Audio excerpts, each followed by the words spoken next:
ચક્કુ થોડું જ નાખવાનું અંદર, આખું ચક્કુ નહીં ઘુમાવી દેવાનું. થાય રહી છે ભાઈ, કેમ કપાય ને એ સ્ટુડન્ટ કરે છે. લઈએ છે તો હું એવી રીતે કાપ. હા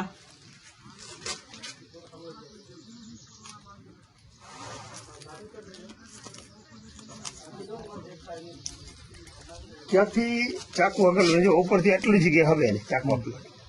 આ ધારી છે ને, જે ધારી આવી ઉભી આવે ને ધારી, ત્યાંથી ચક્કુ ઘુમારવાનું.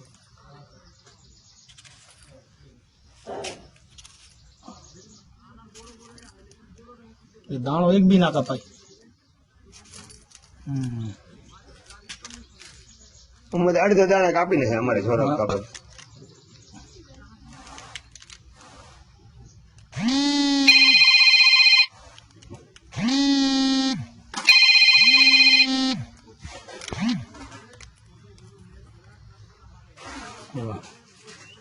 વાહ બસ ચાલે છે જરા જોઈ.